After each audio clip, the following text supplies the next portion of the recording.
गरुड़ पुराण का यह रहस्य शायद आपने पहले कभी नहीं सुना होगा।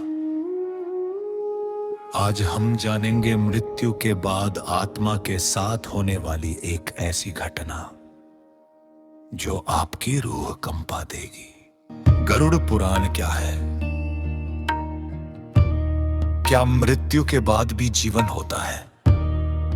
क्या आत्मा सच में इस संसार को छोड़कर किसी दूसरी यात्रा पर निकलती है?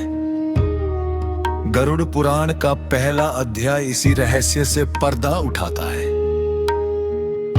सब कहानी बहुत समय पहले वैकुंठ धाम में भगवान विष्णु अपने दिव्य सिंहासन पर विराजमान थे।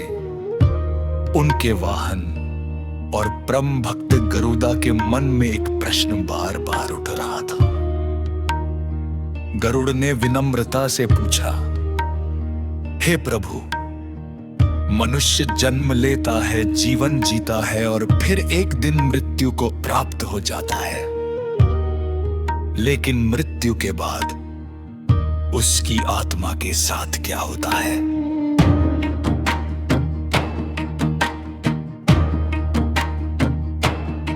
भगुड़ विष्णु मुस्कुराए और बोले, हे गरुड़, यह संसार एक सराय की तरह है। यहाँ कोई हमेशा के लिए नहीं आता। प्रत्येक जीव अपने कर्मों के अनुसार जन्म लेता है और कर्मों के अनुसार ही मृत्यु के बाद अपनी अगली यात्रा पर निकलता। गरुड़ विष्णु मुस्कुराए और बोले, हे गरुड़, यह संसार एक सराय की तरह है। भगवान ने आगे कहा, मनुष्य समझता है कि उसका धन, उसका घर, उसके रिश्तेदार उसके अपने हैं, लेकिन जब मृत्यु आती है तब उसके साथ केवल उसके कर्म जाते हैं। गरुड़ ध्यान से सुन रहे थे।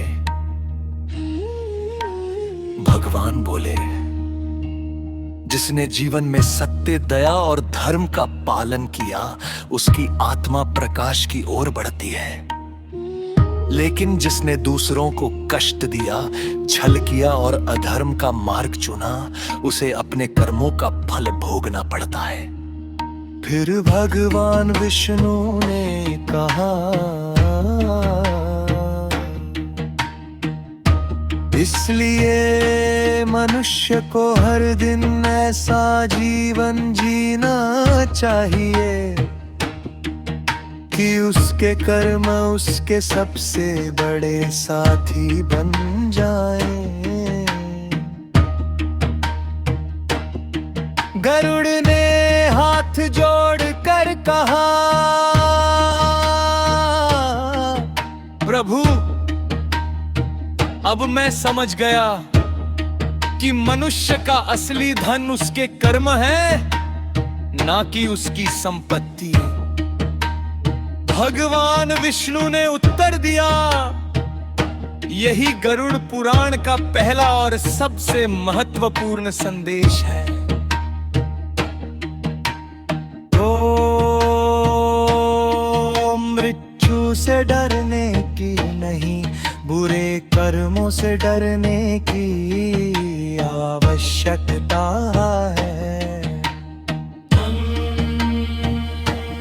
भग पद और शक्ति यही रह जाते हैं, लेकिन कर्म आत्मा के साथ यात्रा करते हैं। हरि ओम तत्सत।